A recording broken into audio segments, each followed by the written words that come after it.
नमस्कार, ज्योतिष परामर्श केंद्र जागेश्वर धाम के यूट्यूब चैनल पर आपका स्वागत है। मैं हूं ज्योतिषी भुवन चंद्र पांडे। प्रिय दर्शकों, हाजिर हूं लेकर एकादशेश, आयेश और लाभेश का लग्न से लेकर द्वादश भाव तक क्या शुभाशुभ फल होगा।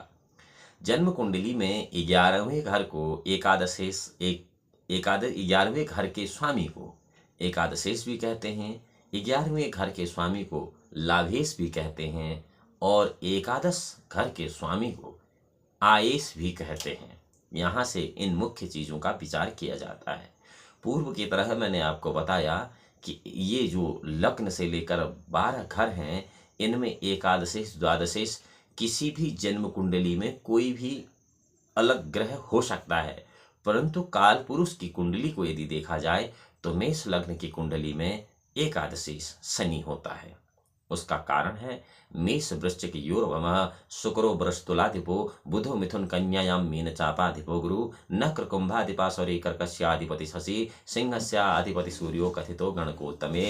मकर कुंभ राशि जो होगी वह एकादश यानी कि 11वें घर में होगी और इस प्रकार से शनि इस काल पुरुष कुंडली के स्वामी होंगे, परंतु अलग अलग कुंडलियों के लिए एकादशेश अलग अलग होगा। यहाँ पर हम शनि ग्रह की बात नहीं कर रहे हैं, बल्कि जन्म कुंडली में एकादश भाव के स्वामी एकादशेश लग्न से लेकर द्वादश भाव में क्या शुभाशुभ फल लेंगे, इस बात का व्याख्यान यहाँ पर हो रहा है।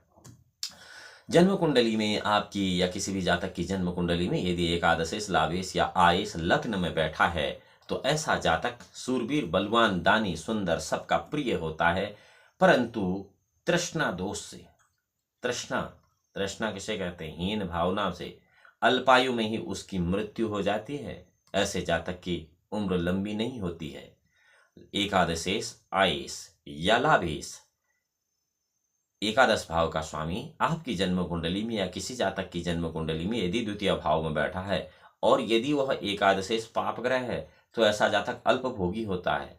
वो कहीं भी किसी भी प्रकार के सुख भोगों का उपभोग करे तो कहीं न कहीं कोई विलंब होता है, अल्प सुखी होता है, रोगी होता है तथा भाग्य का खोटा होता है। लाभेश अगर शुभ ग्रह है तो ऐसे जातक के पास अतुलनीय धन होता है, परंतु यहाँ भी ग्रह बली होना आवश्यक है और स्त्री जातकों के लिए इसके विपरीत फल अनुमान करना भी आवश्यक है।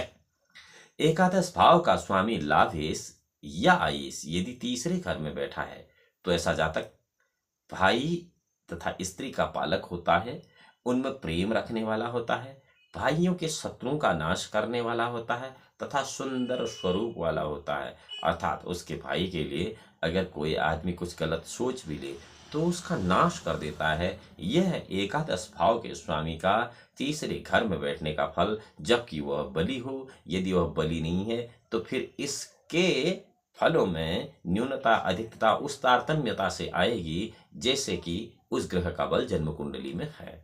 एकादश भाव का स्वामी लग्नेश यदि चतुर्थ भाव में बैठा है, चौथे घर में आपकी जन्म कुंडली में या किसी भी जातक की जन्म कुंडली में, तो ऐसा जातक दीर्घजीवी तो होता है, बहुत लंबी उम्र वाला होता है, अपने पिता में भी भक्ति रखने वाला होता है, अपने धर्म का पालन करने वाला होता है, समयानुसार कार्य करने वाला होता है, सब कामों से लाभ प्राप्त करने वाला होता है। अर्थात एकादश भाव का स्वामी एकादशेश, लाभेश या आयेश यदि सुख भाव में हो तो ऐसा जातक सर्व सुख संपन्न होता है, जबकि सर्वगुण संपन्न नहीं होता है।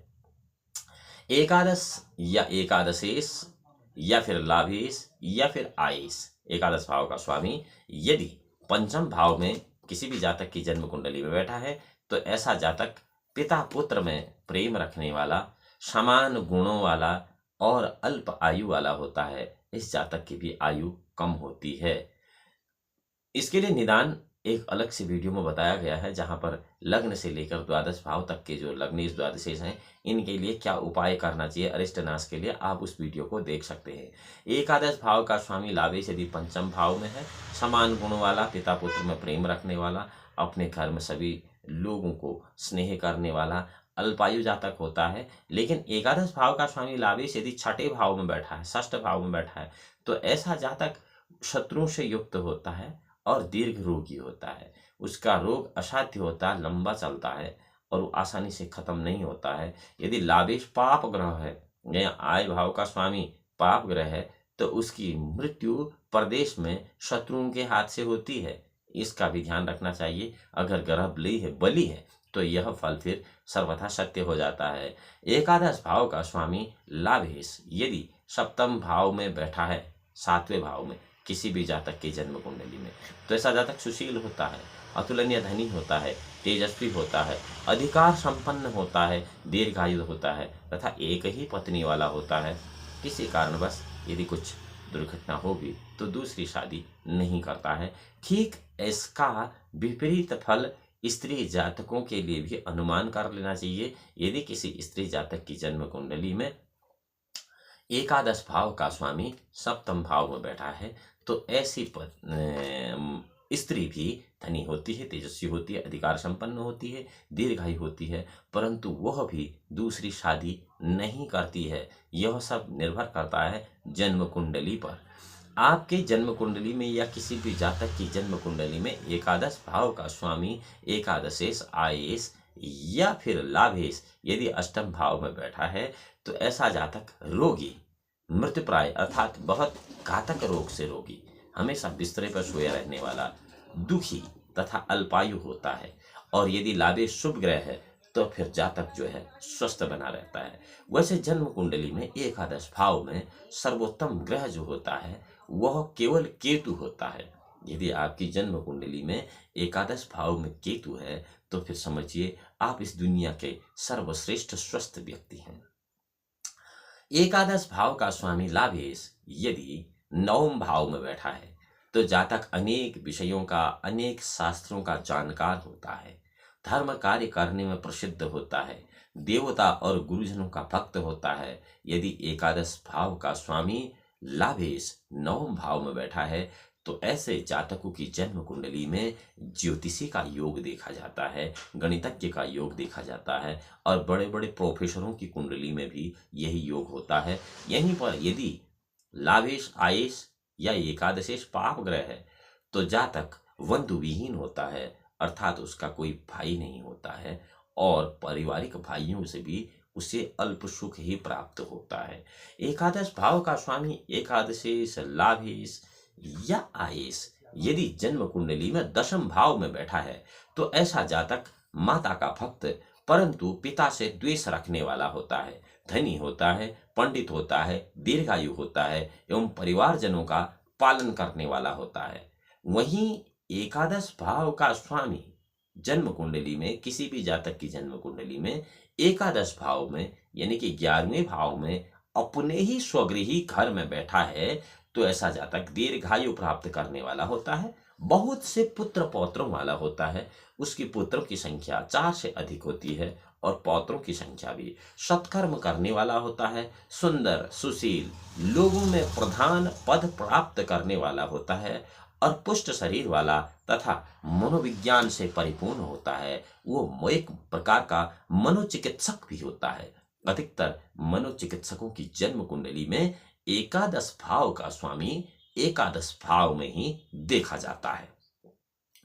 इसी प्रकार एकादश भाव का स्वामी एकादशेश, लाभेश या आयेश आपकी जन्म कुंडली या किसी भी जातक की जन्म कुंडली में यदि द्वादश भाव में है, 12वें घर में है तो ऐसा जातक उपलब्ध वस्तुओं का भोग करने वाला होता है।